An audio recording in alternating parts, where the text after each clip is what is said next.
මේ වීඩියෝ එක බලන ඔයා පිළිමි කෙනෙක් නම් මේ වීඩියෝ එක සේව් කරගන්න ඔයාට මේක වැදගත් වෙයි.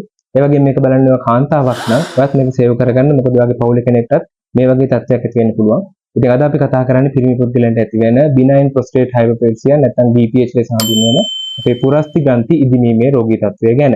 ඉතින් මේකෙදි තියෙන රෝග ලක්ෂණ තමයි ඔයාගේ මුත්‍ර පිට කිරීමේ අවශ්‍යතාවය වැඩි වෙන්න පුළුවන්. සැරෙන් සැරේ මුත්‍ර පිට කරන්න ඔයාට ඕන වෙන. ඒ මුත්‍ර පිට කිරීමේ වාර ගන්න වැඩි තත්ත්වයක් නිරීක්ෂණය වෙලා තියෙන්න පුළුවන්.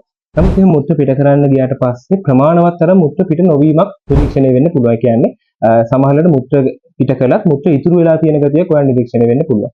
ඒ වගේම ඔයාගේ මුත්‍ර විදලා පිට කරන්න නැති තත්ත්වයක්. ඒ කියන්නේ මුත්‍රා ළඟ වැටෙන ගතියක් මුත්‍ර පිට කිරීමේදී නිරීක්ෂණය කරන්න පුළුවන්. අනිත් එක තමයි නොක්ටූරියා තත්ත්වයක්. නැත්නම් රාත්‍රී කාලයේත් ඔයාට ඇහැරිලා මුත්‍ර පිට කිරීමේ අවශ්‍යතාවයක් ඇති වෙන්න පුළුවන්. මේක නිරන්තරයෙන්ම ඔයාට නිරීක්ෂණය වෙනවා තියෙන්න පුළුවන් මේ වෙනකොට.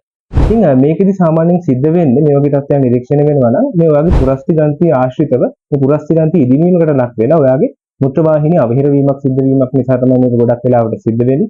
ඉතින් සාමාන්‍යයෙන් වයස අවුරුදු 40ට වැඩි පිරිමි පුද්ගලයන්ගේ මේ වගේ රෝගී ලක්ෂණ ඇති වීමේ සම්භාවිතාව වැඩි. නමුත් අවුරුදු 20 30 වුණත් මේ රෝගී තත්ත්වයන් නැති වෙන්න පුළුවන්. ඉතින් මේ වගේ තත්ත්වයක් නිරීක්ෂණය කරලා තියෙනවා නම් ඒ ගැන සැලකිලිමත් වෙන්න. මොකද මේක නොසලකා හැරීම නිසා ඔයාගේ පුරස්ති ග්‍රන්ථිය ආශ්‍රිතව පිළිකා තත්ත්වයක් ඇති වෙන අවදානමක් ඇති වෙන්න පුළුවන්. ඉතින් මෙවැනි රෝග ලක්ෂණ වලට තියෙනවා නම් අනිවාර්යයෙන්ම වෛද්‍යවරයෙක් හමුවට ගිහලා මේ පිළිබඳව උපදෙස් ලබා ගන්න යොමු වෙන්න.